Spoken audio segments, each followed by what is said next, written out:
Good morning friends, मैं Ajay Kumar जेंटेक academy channel पर आपका स्वागत है। फिर से लेकर आए हैं सुपर 30 क्वेश्चन फिजिक्स का जो पीवाईक्यू होगा, जो आपके एग्जाम के लिए बहुत इंपॉर्टेंस है। ठीक है ना, जो एग्जाम अभी आप लोग जो फॉर्म भर रहे हैं उसके लिए। ठीक है, तो हम चलते हैं एक एक करके आपके क्वेश्चन की ओर, देखते हैं क्वेश्चन क्या बोल रहा है। ठीक है,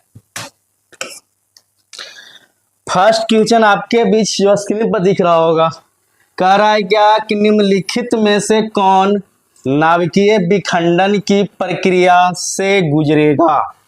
ठीक है, ये ध्यान दीजिएगा, क्वेश्चन को पहले एक बार बढ़िया से पढ़ना है, देखना है।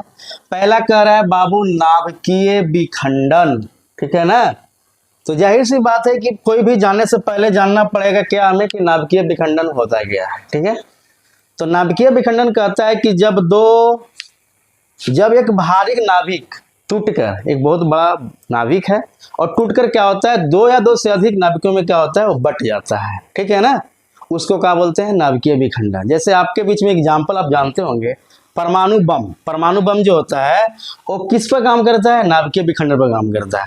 इस नाभिकीय विखंडन पर दो चीज काम करते हैं बाबू, यूरेनियम 92-235, यहाँ से ये बनता है। अब एक है पोलोनियम, क्या है आपके बीच में 239 वाला जो है, ये आप जानते होंगे इस चीज के लिए, ये दो को इसमें बनते हैं। तो आपकी ऑप्शन में 4 दे रखा है इसमें। ठीक है ना, कह रहा है कि नाभिकीय विखंडन से कौन गुजरेगा, ज्यादा से ज्यादा जो गुजरता है आपका, कौन गुजरेगा आपका, बेरियम जो है ये तो होगा नहीं आपके बीच में। ये क्या है, क्रोमियम, ये तो होगा नहीं। ये हीलियम है, ये होगा नहीं। बशर्ते क्या है, मैंने क्या बोला कि दो चीज करेगा, पोलोनियम है और क्या है मेरा, यूरेनियम है। तो यूरेनियम क्या है, टूटने 92-235 में टूट जाता है। यानी कहने का मतलब कि नाभिकीय विखंडन का आंसर क्या हो जाएगा आपका, 92-235 का राइट आंसर है। ठीक है,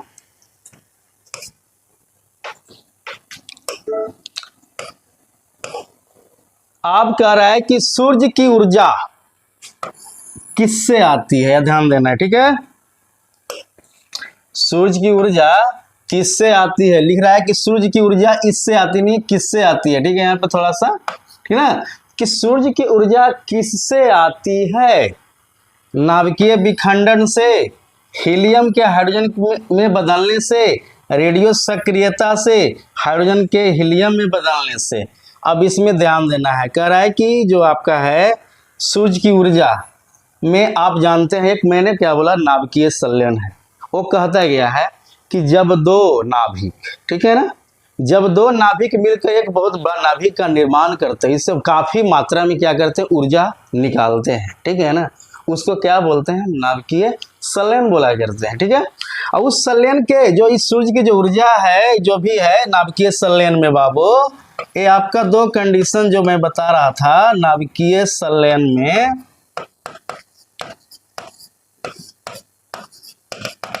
ठीक है ना, जो सूर्य और तारे, सूर्य और चंद्रमा भी बोले, सूर्य और चंद्रमा,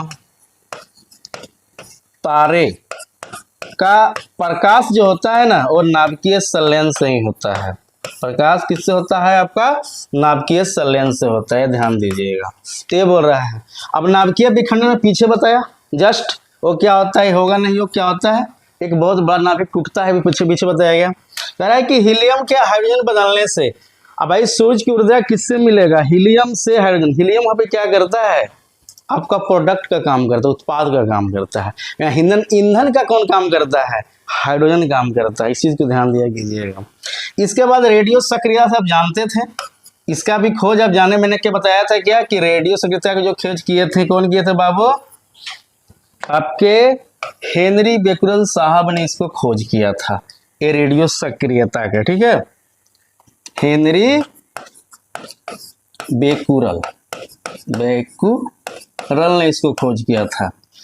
ये रेडियो सक्रियता जो है वो क्या होता है कि आपने कहा गया था कि NP ग्रेटर देन 1.5, ये अगर इससे अधिक रहेगा तो क्या बोलेंगे उसको, रेडियो एक्टिव एलिमेंट बोलेंगे। तो ये हमें रेडियो एक्टिव एलिमेंट से काम नहीं करना है। कह रहा है कि हाइड्रोजन के हीलियम में बदलने से ये चीज को है। ऑप्शन आपके 4 को दे रखे हैं, नाभिकीय विखंडन होगा नहीं, रेडियो सक्रियता तो होगा नहीं, आपका बी और डी में है। अब इसमें देखना है क्या होगा, ठीक ना। अब बोल रहा है कि जब भी सूरज की उष्मा जो आपको ऊर्जा निकलेंगे किससे आएंगे, हीलियम के हाइड्रोजन में बदलने के उपरांत क्या होगा, हमें सूरज की उष्मा निकलेंगे हम, ठीक है। याद रखिए ऑप्शन कितना आपका B the right answer, B क्या है आपका सही आंसर है। क्वेश्चन है नंगी आंखों से, बिल्कुल आंख खोल के, ठीक है। नंगी आंखों से कहने का मतलब कि बिल्कुल अपनी आंख को खोल के कितने ग्रहों को देखे जा सकते हैं, ठीक है ना। 3 ग्रहों के, 4 ग्रहों के, 5 ग्रह के, 8 ग्रह के, ये आपके बीच में है। तो जाहिर सी बात पढ़ते आ रहे हैं कि जो आपका है अपनी नग्न आंखों से 5 ग्रहों को हम आसानी पूर्वक से क्या करेंगे, हम देख लेंगे। आप रहते भी हैं वो ग्रह पर, वो को भी देख लेंगे, वो जो जिक्र है, ठीक है ना। तो तीसरा का आंसर आपका क्या हो गया, आपका करेक्ट 5 यानी सी द राइट आंसर आपके बीच में। ये पीछे भी मैंने पढ़ाते आ रहा था कि निम्नलिखित में से महत्तम खगोलीय इकाई, कौन खगोलीय इकाई बाबू, महत्तम खगोलीय इकाई कौन सी है, प्रकाश वर्ष किसका मात्रक है बाबू, ये भी दूरी का ही मात्रक है। बताए थे ना कि प्रकाश वर्ष किसका मात्रक है, दूरी का। पारसेक भी दूरी का ही है, ये भी दे किलोमीटर से क्या करेंगे, डिस्टेंस ही मापेंगे। अब खगोलीय इकाई है, ये आपका तो पूछ ही रहा है कि किसका महत्तम इकाई कौन होगा इसमें, तो खगोलीय इकाई का महत्तम इकाई जो होता है वो क्या होता है बाबू, पारसेक सबसे बड़ी इकाई होता है, पीछे बताया गया था ना। यानी ऑप्शन क्या होगा, बी द राइट आंसर।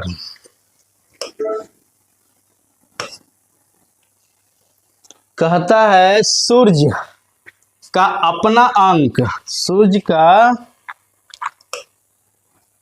का अपना अंक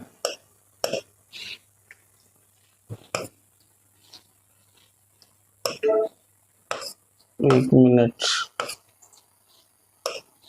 कहता है सूर्य का अपना अंक अक्ष है जिस पर लगभग वह इस काल से घूर्णन करता है। कह रहा है कि सूर्य का जो अपना अक्ष है वो किस पर लगभग काल घूर्णन करता है, 365 दिन पर, नहीं 24 घंटे में। वो बोलते हैं क्या, हम उसको भूस्थायी उपग्रह बोलते हैं जो 24 घंटे में करते हैं, ठीक ना, 12 घंटे में करेगा नहीं। यानी जो अपना एक अंक अक्ष जो उसका जो होता है सूर्य का, वो कितना दिन में, 26 दिन में क्या करता है, वो इस काल का घूर्णन करता है। अर्थात कहने का मतलब है कि सूर्य का अपना अंक अक्ष जिस पर लगभग हुआ 26 दिन पर क्या करता है, घूर्णन करता है। जिसको राइट आंसर आपका है। अब हो रहा है दो वस्तुओं के बीच, ठीक है, दो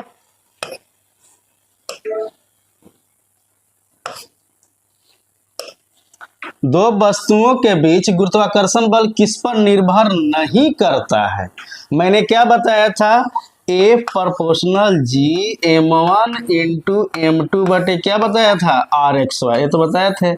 यानी कहने का मतलब 3 कंडीशन, यानी मास पर तो होगा, द्रव्यमान पर तो करेगा, आर गया डिस्टेंस तो भी करेगा। अब भाई उनके बीच की दूरी पर तो करता है, उनके द्रव्यमान गुणनफल पर भी करता है, उनके द्रव्यमान के योग पर, गुरुत्वीय स्थिरांक पर। योग कहीं दिख रहा है, कहीं बताया गया था योग का, है कहीं योग, नहीं ना।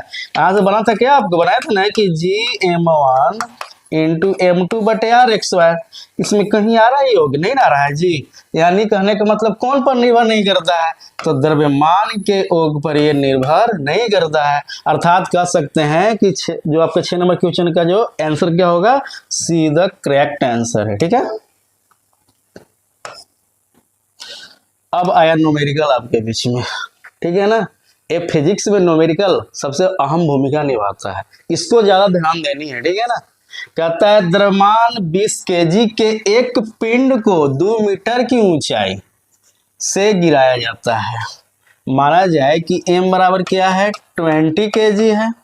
अब यहां से गिराएंगे हम, ठीक है, 2 मीटर की ऊंचाई से, यानी इसका डिस्टेंस जो बाबू क्या है, h क्या है आपका 2 मीटर है।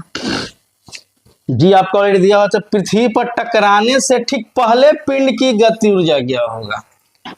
पहले क्या था, जब गिरा जहां से स्टार्ट, यानी काइनेटिक एनर्जी, जाके रुका होगा यानी पोटेंशियल एनर्जी, ये दोनों बराबर होंगे, ठीक है, ध्यान देना होगा। और ध्यान, जब ई क्या होगा, हाफ mv² बराबर क्या होगा, m GH होगा। यहाँ तक कोई दिक्कत? यही जो था ना, ये कंडीशन यहाँ बता रहा था, ठीक है।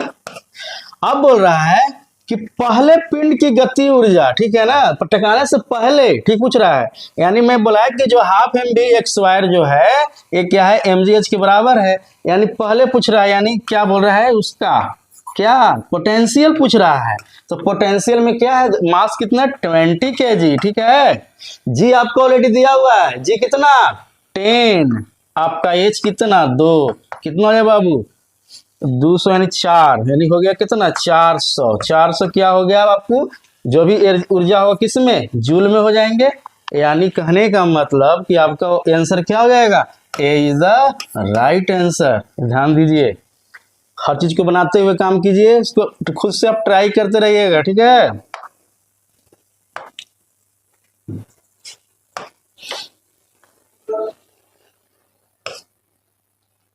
अब देखिए, जब नमक को, ठीक है, जब नमक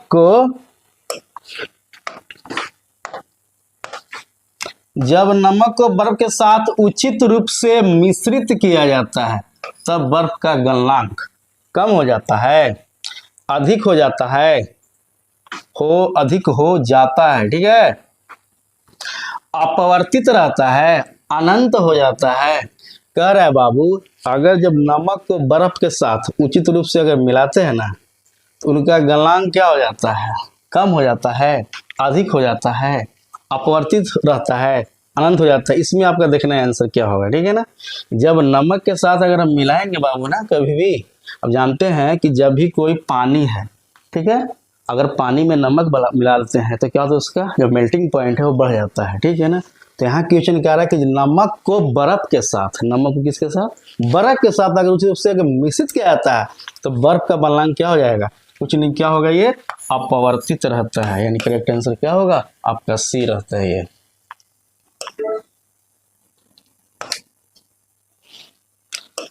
एक क्वेश्चन आपके बीच में है, कह रहा है कि 0 डिग्री, ठीक है, 0 डिग्री सेंटीग्रेड पर 5 ग्राम बर्फ और 45 डिग्री सेंटीग्रेड पर 20 ग्राम जल को मिश्रित किया जाता है, यानी मिलाया जाता है, ठीक है ना।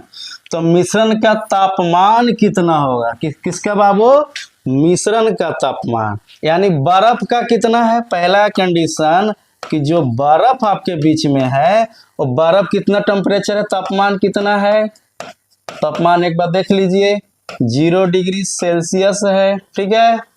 और द्रव्यमान कितना है, द्रव्यमान, ठीक है ना, वो आपका कितना है 5 ग्राम है बुआ, ठीक है। और पानी का, ये तो बर्फ के था, अब पानी के देख लीजिए, तो पानी कितना डिग्री पर, 45 डिग्री पर। अब इसका जो द्रव्यमान है वो कितना है बाबू, 20 ग्राम है, ठीक है ना, ये 20 ग्राम है। तब बोल रहा है कि मिश्रण का तापमान कितना होगा, ठीक है। ये चीज को ध्यान दीजिए। तो एक आपके बहुत इंपॉर्टेंट फार्मूला है, ठीक है ना, उस फार्मूला पर हम इसको क्या करते हैं, रखते हैं, एडजस्ट करते हैं, और करने के बाद क्या करेंगे, उसका तापमान निकालेंगे, यानी मिक्सचर का जो तापमान होगा रिलेटिव उसको निकालेंगे। एकदम बारीकी से देखिएगा, कहते हैं न्यूमेरिकल बहुत भारी होता है, बहुत इजी वे में बनेगा, ठीक है ना। तो थोड़ा सा ध्यान देना है। एक फार्मूला है, आई मैंने कहा होता है बाबू, इसको आई बोलो, आई से क्या समझेंगे, आइस, और पानी मतलब क्या समझेंगे, वाटर, डब्लू कर दिए। तो एक फार्मूला लिखना है इसमें, आपको क्या लिखिएगा, एम आई, क्या बाबू, एम आई ब्रैकेट माइनस क्यू, क्यू क्या होगा, यहाँ क्यू तापमान लिख देते हैं, क्या है आपका, क्यू है, ठीक है। क्यू माने क्या हो गया, टेम्परेचर के लिए बोल रहा है, यानी minus Q by 2 plus 80 plus T है, ठीक है, बराबर, ठीक है। अब ये तो आया किसका, ये तो बर्फ का निकाल लिए। अब कह रहा है पानी बराबर किसके, पानी का निकालेंगे, तो क्या हो जाएगा आपका एम डब्लू, क्या करेंगे बाबू, एम डब्लू माने मास ऑफ वाटर, ब्रैकेट कितना आपको ले लीजिए, टेम्परेचर किसका वाटर का माइनस कितना टी, इतना चीज है। ठीक है, इतना आपका फॉर्मूला है। अब इसी पर क्या करेंगे, इसको हम बैठाएंगे। ठीक है, तब जाके क्या होगा, ये बन के तैयार हो जाएंगे। अब देखिए बैठाना है कैसे इसको।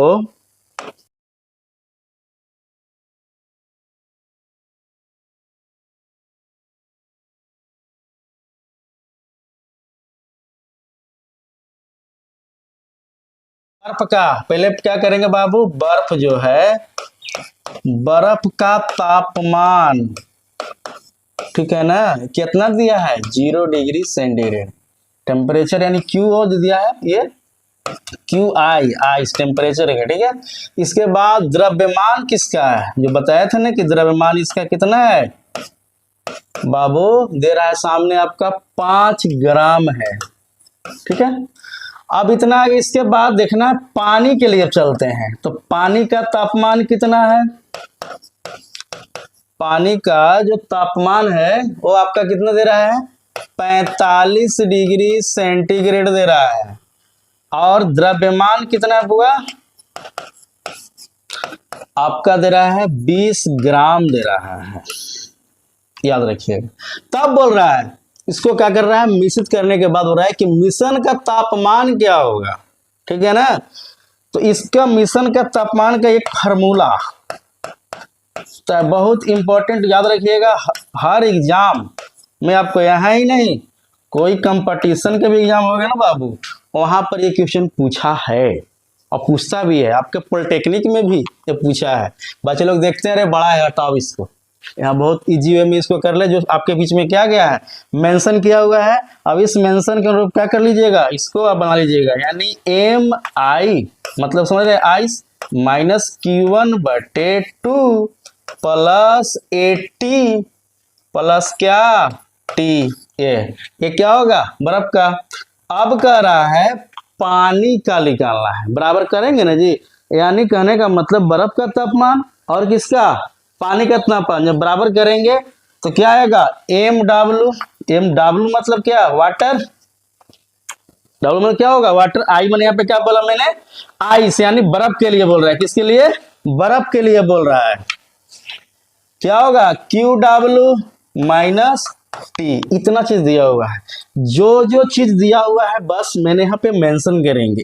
MI यानी मास ऑफ किसका आइस का दिया हुआ है बाबू, आइस का मास कितना 5 दिया हुआ है। ठीक है, माइनस Q/2, Q1 कितना 0 डिग्री, कितना डिग्री 0, यानी माइनस 0/2 प्लस 80 प्लस टेम्परेचर कितना दिया हुआ है 5। टेम्परेचर आपका कितना इसमें देख लेना है क्या दिया हुआ है, इसमें टेम्परेचर हम क्या रहेंगे इस पर थोड़ा सा हम लोग जिक्र करते हैं। ठीक है ना, तो इसमें टेम्परेचर तो ही निकालना है ना, तो टेम्परेचर कहाँ दिया हुआ है निकालना है, बराबर MW, यानी MW मतलब मास ऑफ वाटर, यानी पानी का कितना द्रव्यमान कितना बाबू 20 हो गया। क्या है वाटर का तापमान, यानी पानी का तापमान कितना 45 डिग्री हो गया। और टेम्परेचर आपके बीच में निकालनी है। इतना चीज का मेंशन आपके बीच में किया गया है। यहाँ तक किसी को दिक्कत देख लीजिए, यानी मतलब बर्फ का तापमान 0 डिग्री सेल्सियस, जो Q1 इसको बोलते हैं, QI मतलब आइस ऑफ टेम्परेचर का, ये द्रव्यमान 5 ग्राम, पानी का तापमान दिया हुआ है आपको 45 डिग्री सेल्सियस, द्रव्यमान दिया हुआ है 20 ग्राम। अब मिश्रण के तापमान को बराबर क्यों कह रहे हैं कि जब टेम्परेचर निकालना है, यानी मिश्रण का तापमान निकालना है, यानी बर्फ का तापमान और पानी का तापमान जब इक्वल करेंगे तभी तो मिश्रण का तापमान मुझे निकलेगी ना। तो इतना चीज आ गया, ठीक है ना, तो इस पर हम क्या करेंगे, इसको मेंशन कर लेंगे। ठीक है, यहीं से कर लेते हैं हो सके तो। ठीक है, अब देख लीजिए,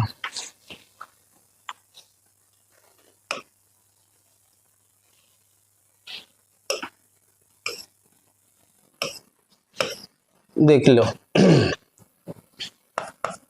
अब क्या है 5, ये तो कुछ होगा नहीं, ये क्या बचेगा 80 प्लस टी, अगर 0 में 2 से भाग जाए तो क्या है कुछ नहीं आएगा, नहीं ना, एक क्या आएगा 20 में 45 से कह रहे हैं कितना आएगा आपको 50 दूना 90, यानी 900 माइनस कितना 20 टी आएगा।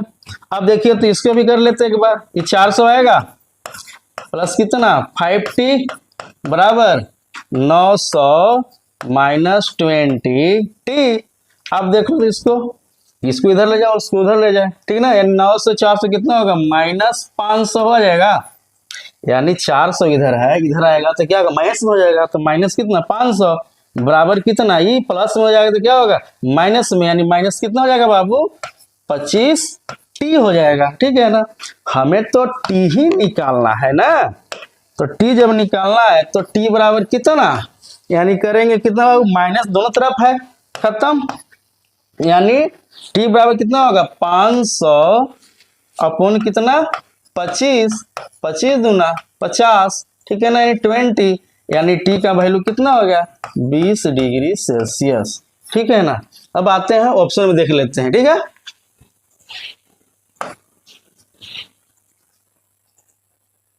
अब देखिए यहाँ पे क्या होगा ऑप्शन आपका 10 डिग्री सेल्सियस, बिल्कुल नहीं, ठीक है। 20 डिग्री जो आया आपके बीच में दिख रहे हैं ना, यहाँ पे मैं क्या बोला, यहाँ पे आपको कितना आया 20 डिग्री सेल्सियस, ठीक है। तो यह ध्यान देना है, यानी आंसर कितना हो गया आपका 20 डिग्री सेल्सियस, इधर क्या हो गया करेक्ट आंसर हो गया, ठीक है। यह ध्यान दीजिएगा।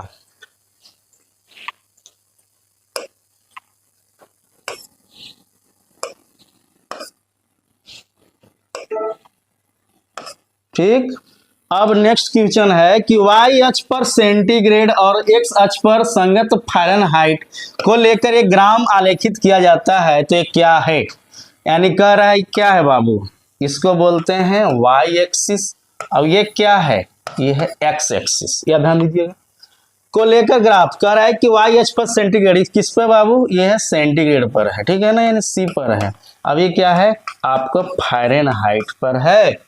तो कह रहा है कि जब ग्राफ होगा तो क्या होगा, परवलयाकार होगा, यानी पैराबोला होगा, बिल्कुल नहीं पैराबोला आएगा, नहीं। कह रहा है कि एक्स अक्ष और वाई अक्ष के बीच जो बनेगा ये क्या बनेगा, इस तरह का बनेगा, तो इसको हम क्या बोलते हैं यूनिफॉर्म में आएगा ना, ये इसको यूनिफॉर्म बोलते हैं। यानी यूनिफॉर्म लाइन ये बन रहा है, मतलब सीधी रेखा बन रहा है, ये यही ना चीज है जी। यानी तो ये तो परवलय बनेगा नहीं, कभी दीर्घवृत्त तो बनेगा नहीं, वृत्त सर्कल बन रहा है, नहीं बन रहा है, यानी क्या बनेगा सरल रेखा बनेगा, यानी B is the right answer.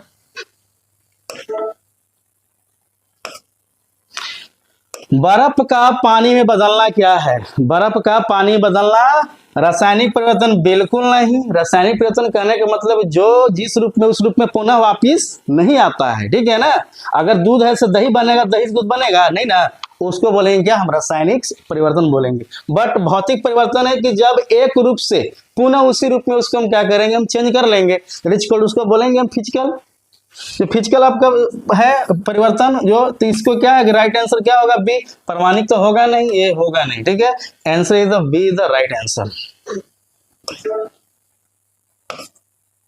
कहता है परम ताप, जिसको बोलते हैं इंग्लिश में क्या एब्सोल्यूट टेम्परेचर बोला करते हैं। मैं बताया था कि जो एब्सोल्यूट टेम्परेचर होता है वो होता है -273.15 डिग्री सेल्सियस हुआ करते हैं, ठीक है। तो कहते हैं 0 डिग्री सेल्सियस बिल्कुल नहीं होगा, 100 डिग्री बिल्कुल नहीं, ये होगा नहीं, होगा क्या -273.15 degree Celsius the right answer.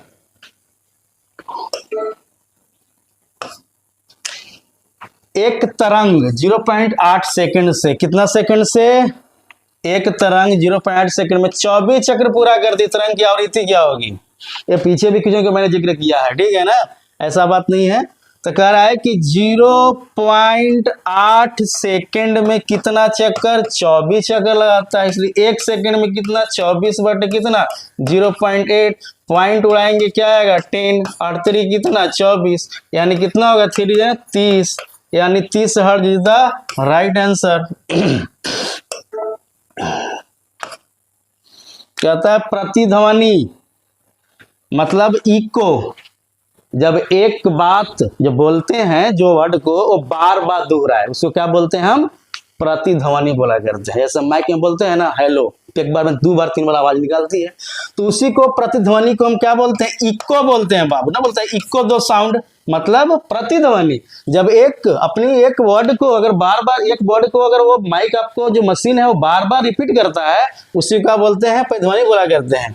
एक दीवार से मूल ध्वनि परावर्तित होकर इतने समय के पश्चात हमारे कानों तक पहुंचेगा, जब कोई वस्तु, कोई भी अगर आवाज आपके कान तक आ रही है तो याद रखिएगा 1/10 सेकंड तक आपकी कान तक आती है, इसके बाद वो क्या होता है, पुनः खत्म हो जाती है। ठीक है ना, हम सुन सकते हैं इतना ही, तो इसके बाद में नहीं रहता है, ठीक, निकल जाता है। 10 सेकंड बिल्कुल नहीं बाप, इतना तो काफी नहीं होगा, 1 सेकंड तो होगा नहीं।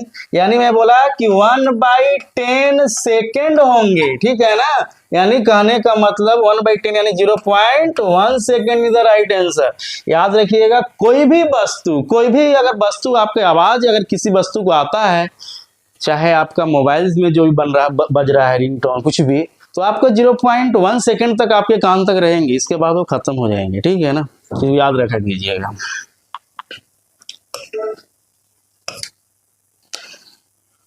हाँ, कह रहा है कि ध्वनि का वेग इस तापमान पर अपने 27 डिग्री सेंटीग्रेड पर वेग का दुगना हो जाएगा। ये भी बताया था मैंने, क्या बताया था कि जो भी प्रोपोर्शनल होता है टेम्परेचर का वर्गमूल का क्या होता है, समानुपाती, यानी V1/V2 बराबर T1 बाई क्या होता है, T2 होता है, ये बताया गया था पीछे, मैंने बताया चीज के भी। ठीक है ना, कह रहा है कि पहले वेग क्या था, V था, इसके बाद भी क्या कर दिया है, 2 भी कर दिया है, यानी 2V हो गया। ठीक है ना, यानी V से क्या हो गया बाबू, 2V हो गया। अब बोल रहा है कि T1, अब 27 डिग्री सेल्सियस को क्या करो, चेंज कर दो, कितना, यानी 300, ये कितना हो जाएगा 273 में अगर 27 जोड़ते हैं तो 7 3 10, यानी 300 केल्विन आएगा छोटू, है ना, इतना इसी को रखते हैं ना, तो यानी क्या होगा 300/T2 का अंदर दी रूट। अगर रूट हटाना है तो क्या करना होगा, स्क्वायर दोनों तरफ करना होगा, जब दोनों तरफ स्क्वायर करेंगे तभी तो आएगा ना ये, यानी क्या आएगा V1 भी कट गया, नहीं 1/2 बराबर कितना, क्योंकि एक स्क्वायर यहाँ कर रहा है। ठीक है ना, तो दो दोनों कितना हो जाएगा, ये 4 हो जाएंगे, ये तो खत्म।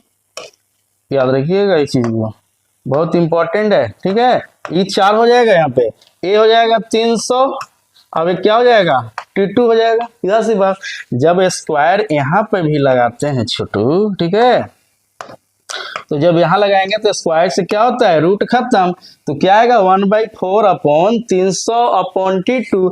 अब T2 बराबर करोगे, ठीक है, तो T2 बराबर कितना आएगा, 1200 आएगा। 1200 डिग्री क्या किस में आ रहा है, ये सेल्सियस में आ रहा है, केल्विन में आ रहा है। ठीक है ना, केल्विन में। आंसर आपको किस में दे रखा है, पूरा के पूरा आपका दे रखा है इसमें, आपके बीच में कितना सब दे रहा है, सेल्सियस में। चेंज कर देते हैं, तो करने के लिए क्या करेंगे, 273 क्या करेंगे, इसमें घटाएंगे, यानी निकालना है केल्विन, मतलब ना सी निकालना है, तो सी निकालने के लिए क्या करना होगा, यानी 1200 में से 273 को क्या करेंगे, हम घटा देंगे। तो घटाने के बाद कितना आएगा, देख लीजिए, 10 में से 3 गया 7, ठीक है, 9 में से 7 गया बाबू 2, ये कितना बचा 9, यानी 927। 927 कहीं दिख रहा है आपको, डिग्री दिख रहा है, first is the right answer. ये चीज को ध्यान दीजिए, मैंने पीछे भी इसको किया है, मैं बोला था कि जो भी है वो क्या होता है, प्रोपोर्शनल किसका, टेम्परेचर के वर्गमूल के समानुपाती होता है। तो इतना ध्यान देना होगा, बहुत बारीकी से देखिए। ठीक है ना,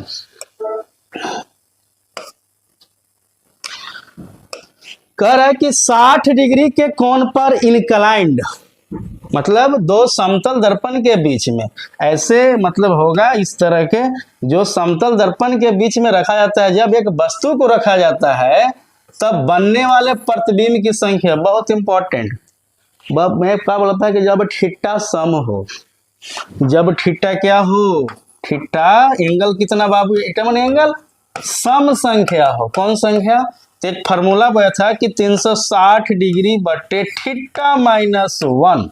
ठीक है, इसको याद रखना था, मैं बोला था। ठीक है ना, पीछे मैंने इसको जिक्र किया भी था, पीछे बताया भी था, पीछे आप वीडियो देखिए एक बार, वहां से भी मिल जाएंगे आपको।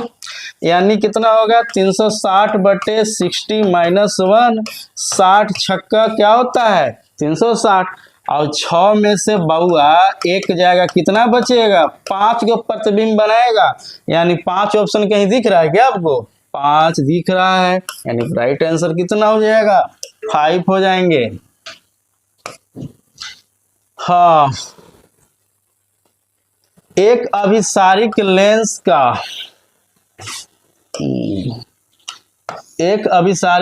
का अपवर्तनांक 1.6 है और वाई में लेंस की फोकस दूरी 20 सेंटीमीटर है। पानी में डुबाने पर लेंस की फोकस दूरी कितना होगी? ठीक है ना, ये पूछ रहे हैं आपसे। ठीक है, इसमें बोल रहा है कि 20 सेंटीमीटर से कम, 20 सेंटीमीटर से अधिक, अपवर्तित अनंत, अपवर्तित अनंत, अनंत, खाली अपवर्तित होते हैं पे गलत किया गया है। ठीक है ना, तो इसमें आपको बताना है क्या है। ठीक है ना, अभिसारी लेंस का अपवर्तनांक 1.6 है। ठीक है ना, वाई में लेंस का फोकस दूरी, वाई में कह रहा है कि लेंस की फोकस दूरी 20 सेंटीमीटर है। तब आपको बताना है कि पानी में डूबने पर लेंस की फोकस दूरी क्या होगी। ठीक है ना, तो इसका मैंने पीछे वीडियो बनाया था इस चीज के लिए। इसका ऑप्शन क्या मैंने बताया था, बी द राइट आंसर। इसको एक बार देखिएगा पीछे वीडियो हमारा। मानव आंख, मानव जो आई है,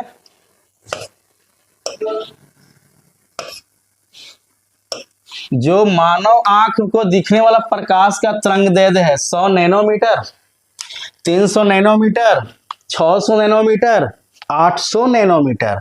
जो हमारी आंख है, ठीक है ना, उसको देखने की प्रकाश का वेवलेंथ कितना होना चाहिए बाबू? 600 nanometre is the right answer. ठीक है ना, इसको याद करना होगा। ठीक है, इसको लिख लेगा नहीं। ठीक है, कह रहा है कि यदि एक आवर्धन कांच की फोकस दूरी 2.5 सेंटीमीटर है, तब एक वस्तु को आवर्धित कर सकता है। किसका बाबू? आवर्धन कांच की फोकस दूरी, यानी एफ कितना दिया हुआ? 2.5 सेंटीमीटर दिया हुआ है।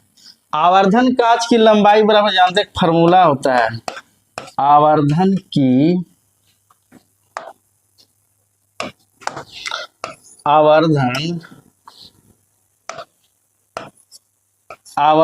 की कांच की फोकस दूरी का फार्मूला क्या होता है, जिसको एम बोलते हैं। ठीक है ना, तो एम प्लस एम बराबर क्या?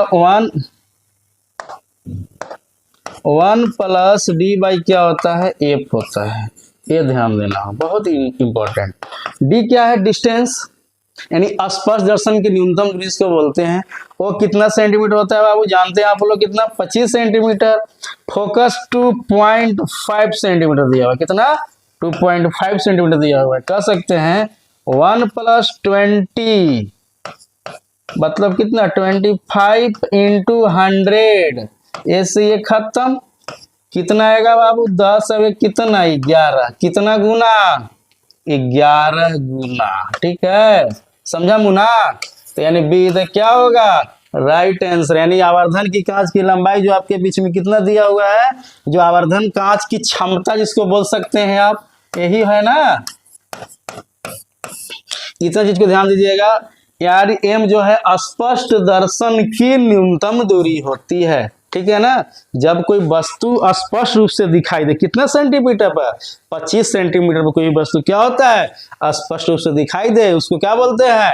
आपको स्पष्ट दर्शन की न्यूनतम दूरी बोलते हैं। तो यही बोल रहा है कि जो कांच बराबर क्या? एम बराबर 1 plus D Y F. D क्या है आपका? 20 सेंटीमीटर, जो आवर्धन की लंबाई होती है।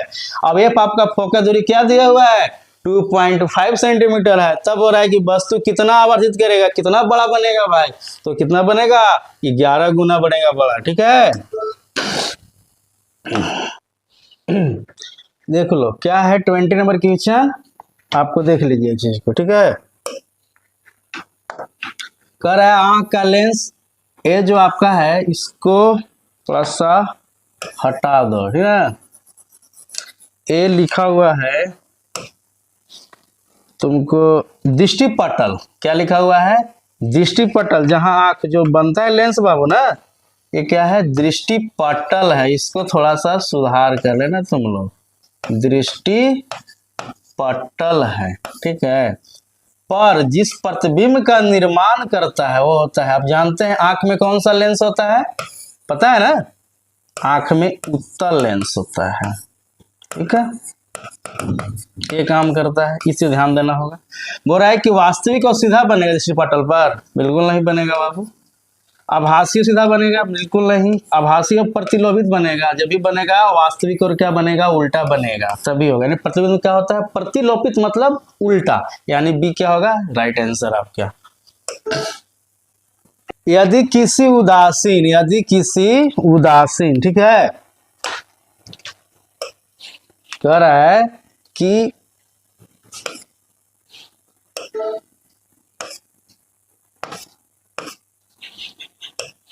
यदि किसी उदासीन, ठीक है ना, उदासीन आपका क्या है, उदासीन बॉल से है, ये गलत है, ठीक है ना यार, यहाँ पे क्या करना है इसको, बॉल से, ठीक है, उदासीन बॉल से 10,000 इलेक्ट्रॉन निकाल दिए जाते हैं, कितना, 10,000 जाते हैं, तो संप्रेषित आवेश क्या होगा, ठीक है। तो यार ध्यान देना है, Q बराबर क्या होता है, N × E होता है, याद रखिएगा, क्योंकि हमको आवेश निकालना है तो यही Q निकालना है, ठीक है। तो ध्यान दीजिएगा, जो N क्या है, जो आपके पास में नंबर ऑफ इलेक्ट्रॉन क्या दे रहा है, 10,000 दे रहा है, देख रहा है ना ये चीज, ठीक है। और इलेक्ट्रॉन पर चार्ज पता ही है कितना, माइनस, यानी 1 पॉइंट होगा, माइनस तो होता ही है, तो 1.10 के पावर कितना बाबू, -19 होता है, याद रखिएगा। अब कह रहा है कितना आएगा, तो बाबू ये कितना, 10 के पावर 4, अब इंटू कितना 1.6 इंटू 10 के पावर 19, ये तो जानता है कैलकुलेशन करना कि अगर पावर सेम रहे, बेस सेम अगर रहता है तो क्या करते हैं, पावर को मल्टीप्लाई में क्या करते हैं, जोड़ते हैं। तो जोड़ने पर क्या आएगा, प्लस, यानी 1.6 गुने क्या होगा, 10 के पावर -15, इधर क्या होगा, राइट आंसर, ठीक है।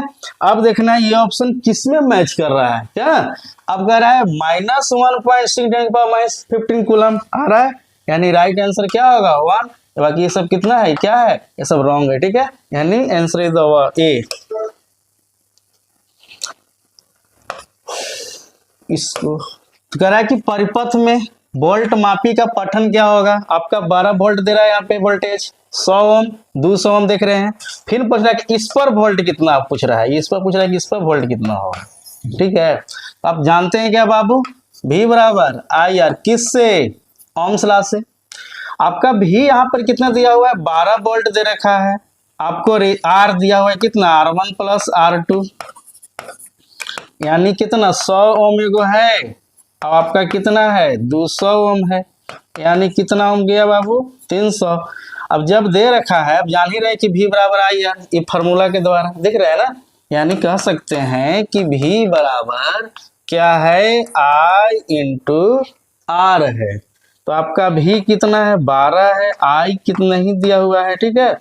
I आपको यहां से क्या करना है, निकालनी है, I क्या करना है, निकालना है। तो R कितना दिया हुआ है आपका, 300 दे रखा है, यानी जो I आपका है, तब हम कह रहे हैं कि I कितना होगा, तो आपका I हो जाएगा कितना, 12 अपॉन कितना बाबू, 300 हो जाएगा, यानी करंट कितना आ गया आपका, 12/300, ठीक है। अब बोल रहा है कि इस पर, यानी 100 ओम पर वोल्ट कितना होगा, 100 पर निकालना है, ठीक है ना। तो जस्ट वही फार्मूला लगाएंगे, V बराबर क्या, IR, ठीक है, इस चीज को ध्यान दीजिए। अब V तो निकालना है, क्योंकि इसी में पूछ रहा है कि इस पर क्या होगा, ये दिख रहा है ना आपको, इसी पर ये पूछ रहा है, तो V बराबर कितना, V तो है नहीं, I आपके दिया हुआ है जस्ट 12/300, यानी 12 अपॉन कितना 300, R कितना 100, 100 ओम पर निकाल दिए, 100 खत्म, यानी 3 फोरजा हो गया 12, यानी V बराबर कितना 4 वोल्ट हो गया, ठीक है ना। ऑप्शन देखिए, आपका ऑप्शन ए में क्या है, 2 वोल्ट, दब नहीं। आपका सी दिख रहा है ना, यानी सी क्या आपका राइट आंसर, सी आपका क्या हो गया, राइट आंसर है, ठीक है। अब देखिए कह रहे हैं वह राशि चुनिए जिसमें क्या होगा, परिणाम होगा और दिशा भी होगा, उसको क्या बोलते हैं हम, सदिश राशि बोलते हैं। तो बोल रहा है कि इसमें कौन सा सदिश राशि होंगे, विद्युत विभव बिल्कुल नहीं होंगे, आपका विद्युत वाहक बल बिल्कुल नहीं, विद्युत ऊर्जा तो एनर्जी तो होता ही नहीं है, जानते ही हैं। जब भी हो क्या स्थिर विद्युत बल क्या होगा, ये परिणाम भी होंगे और दिशा भी होंगे। ठीक है,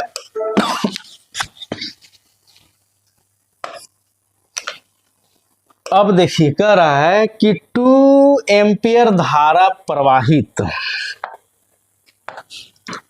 एक तार टूटी चुंबकीय प्रेरण के लंब रूप रखा गया है, तो तार पर प्रति सेंटीमीटर बल क्या होगा।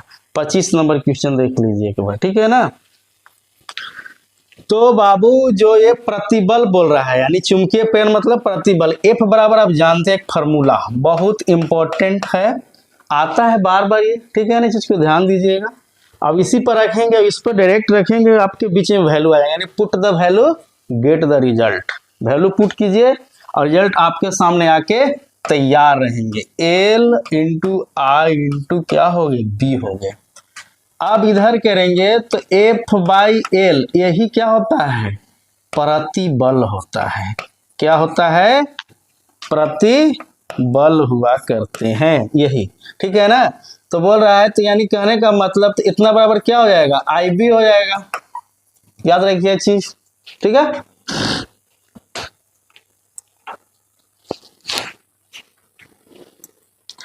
अब बोल रहा है कि 2 एम्पीयर धारा प्रवाहित एक तार 2T चुंबकीय प्रेरण के लंब रखा गया तो सेंटीमीटर बल 2 एम्पीयर चुंबकीय प्रेरण, यहाँ पे पर देखने पड़ेगा, थोड़ा सा लग रहा है।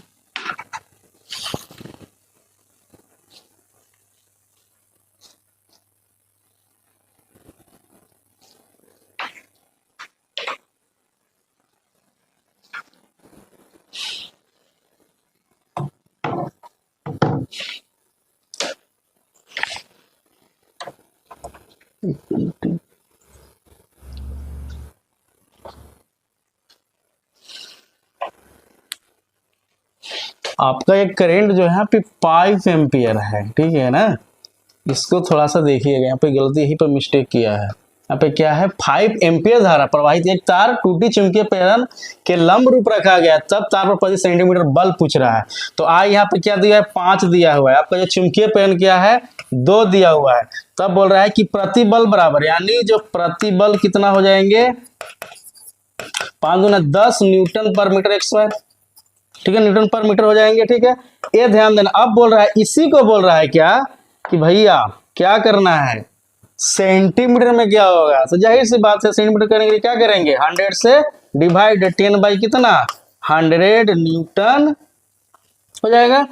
अब कह रहा है कि न्यूटन मीटर होता है, ठीक है ना, ये अब 10 से 10 कटा कितना है 1/10 यानी 0.1। अब बोल रहा है क्या मेरा प्रतिबल, प्रतिबल का मात्रा क्या है न्यूटन में आएगा, यानी 0.1 Newton is the right answer, 0.1 is the right answer.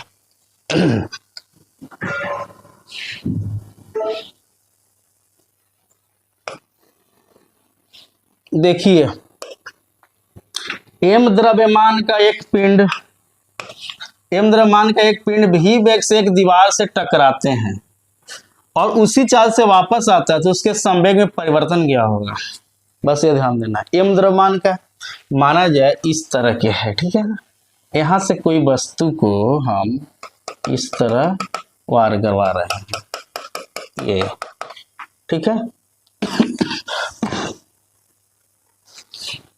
ये वेलोसिटी जा रहा है, ये आपका मान लीजिए द्रव्यमान है, कोई वस्तु है इसका द्रव्यमान इस तरह है, ठीक है।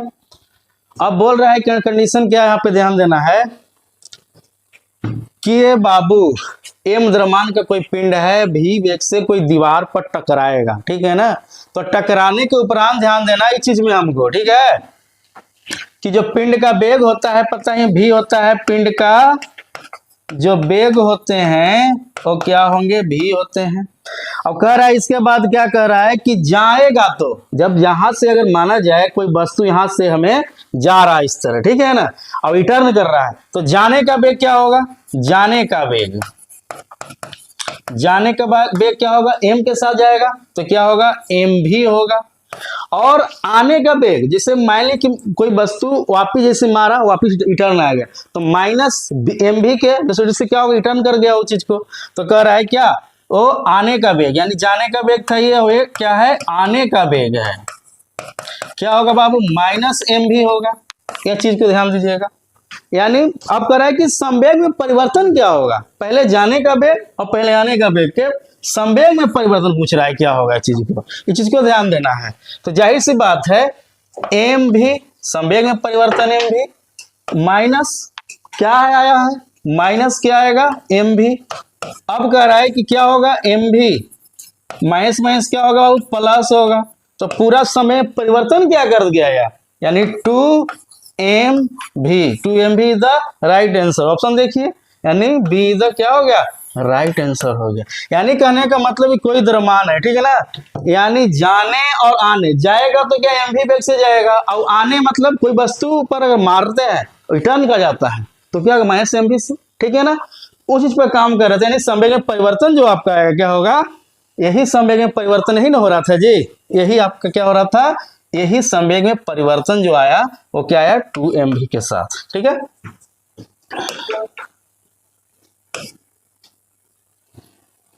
देखिए एक वस्तु का द्रव्यमान पृथ्वी पर m kg है, तो चंद्रमा पर इसका भार कितना होगा, ठीक है ना। हम जानते हैं, क्या जानते हैं कि जब कोई वस्तु चंद्रमा पर जाते हैं, चंद्रमा का जो है, जो जाने के बाद कहता है कि चंद्रमा पर गुरुत्वीय त्वरण का जो मान आप जानते हैं कितना होता है, चंद्रमा पर देख लीजिए, चंद्रमा, ठीक है, चंद्रमा पर गुरुत्वीय त्वरण का मान कितना होता है बाबू, पढ़ते आ रहे हैं, g/6 होता है g/6 होता है। ये चीज को ध्यान दीजिएगा। तो कह रहा है कि m द्रव्यमान, m द्रव्यमान की वस्तु है ना, बोल रहा है m द्रव्यमान की वस्तु पृथ्वी पर कितना kg का है, m kg का है। जैसे मान लिया जाए कि कोई वस्तु, कोई या व्यक्ति है 60 kg का है, ठीक है, पृथ्वी पर, चंद्रमा पर जाएगा तो गुरुत्वीय त्वरण क्या हो जाएगा, उतना का 6 गुना 1/6, यानी 60/6 कितना 10 kg। तो वही बोल रहा है कि एम द्रव्यमान की जो वस्तु है, तो वस्तु के एम द्रव्यमान की वस्तु का चंद्रमा पर क्या होगा, एम द्रव्यमान की वस्तु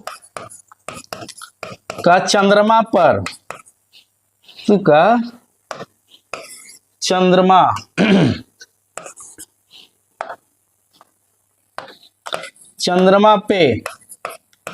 चंद्रमा पर क्या हो जाएगा, वहां देखिए क्या मैंने बोला, g/6 वही पर ना।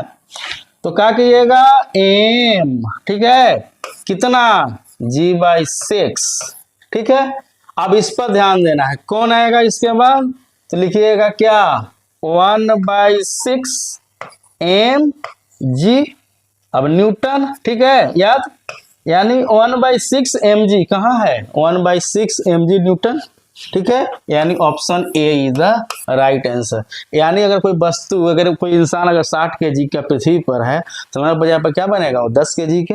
इस टाइप से क्वेश्चन एक करके आपको आता ही रहेगा, मतलब एक बना तो आपको इस पर ध्यान देना है, इस पर ज्यादा ज्यादा इस पर आपको प्रैक्टिस कीजिएगा, ठीक है ना। अब इससे आपको लिखा लग गया क्या कि जो भी आएगा इस तरह का क्वेश्चन आपको बता देना है कि जब एक वस्तु का द्रव्यमान अगर पृथ्वी पर अगर मान लें कि यहाँ पे रहता है आप कितना 100 kg, ठीक है, तो चंद्रमा पर इसका भार क्या होगा, 100 का 6, यानी 100 बटे कितना 6 हम कर सकते थे, 50/3 जो भी आप कैलकुलेशन कर लेते, जिसको ध्यान देना है, ठीक है ना। तो वही कह रहा है कि m kg है, तो चंद्रमा पर क्या, m/6, तो 1/6 mg हो गया, खत्म किया, यानी 1/6 mg Newton is the right answer.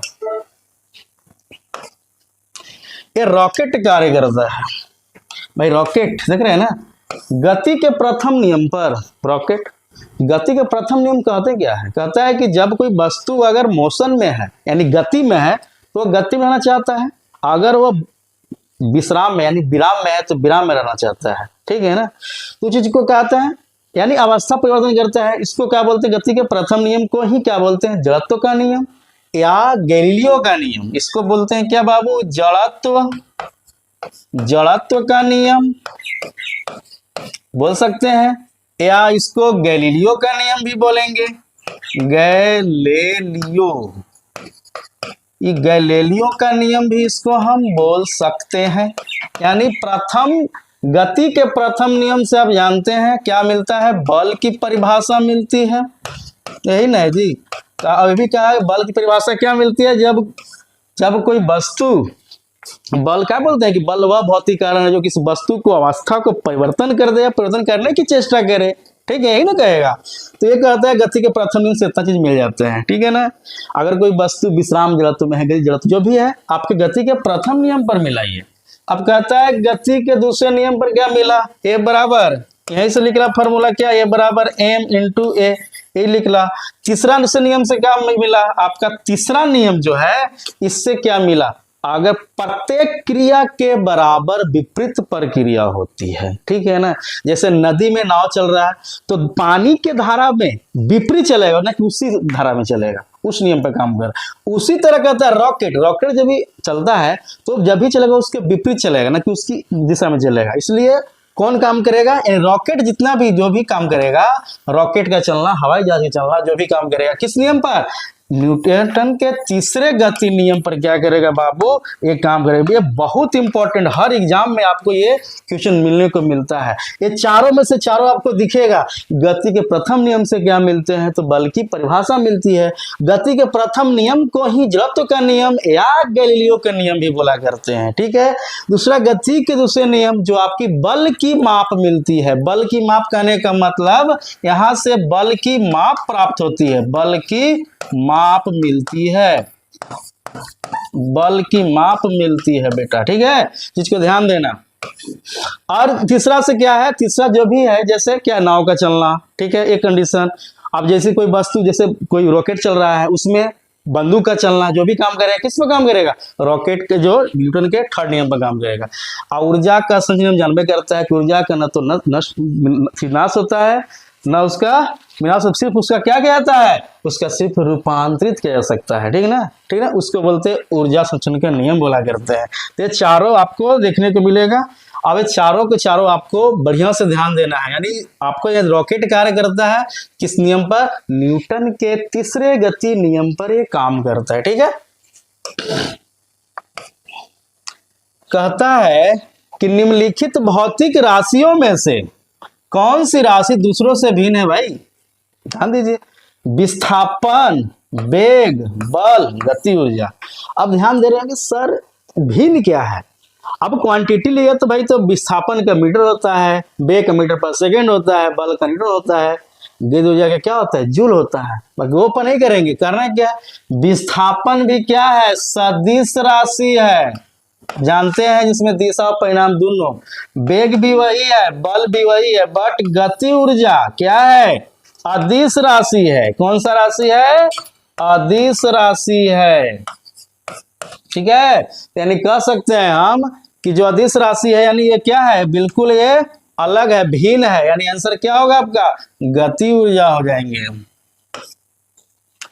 फिर बोल रहा है कि बर्फ पर इसके कारण चलना मुश्किल होता है, जड़त्व की अनुपस्थिति के कारण, बिल्कुल नहीं। जड़त्व की अधिकता के कारण, बिल्कुल नहीं। घर्षण की अनुपस्थिति के कारण, बिल्कुल नहीं। चलना मुश्किल, घर्षण की अधिकता होगा ना तो चलना मुश्किल हो जाएगा, ठीक है ना, चलना मुश्किल होगा, घर्षण अधिकता होगा, चलना मुश्किल होगा। ध्यान देना, यहाँ पे कह रहा है क्या ये चीज कि घर्षण, यानी कह रहा है घर्षण की अनुपस्थिति, घर्षण रहेगा ही नहीं तो आदमी चलेगा नहीं, घर्षण अधिक रहेगा चल पाएगा नहीं।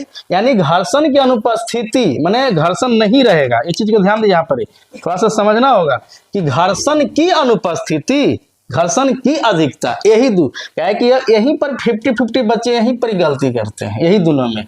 अब कहेगा कि एक आंसर ये मारे, इसे ई मारे। अब यही में दोनों में कहेगी दोनों तो दोनों होगा नहीं। अब इसी को बोलते हैं 50-50 करना है, ठीक है ना। अगर याद है तो सही है। बर्फ पर इसके कारण चलना, किसके कारण भाई मुश्किल होता है। अब बर्फ पर चलना है तो बर्फ पर क्या होता है, घर्षण अधिक होता है ना वहाँ पे, इसलिए क्या होता है, चलना मुश्किल होता है यहाँ पे, ठीक है ना। कम रहेगा तो चलते हैं, ज्यादा है, बहुत ज्यादा है वहाँ पे, इसलिए चलना मुश्किल नहीं होता है, ठीक है। यानी ऑप्शन देखिए क्या होगा, डी राइट आंसर, ठीक है।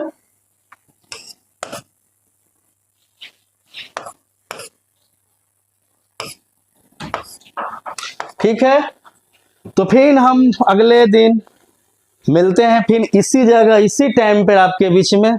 धन्यवाद। वीडियो अच्छा लगा होगा कमेंट जरूर कीजिएगा ताकि आगे भी हम इस तरह का वीडियो लाते रहें आपके बीच।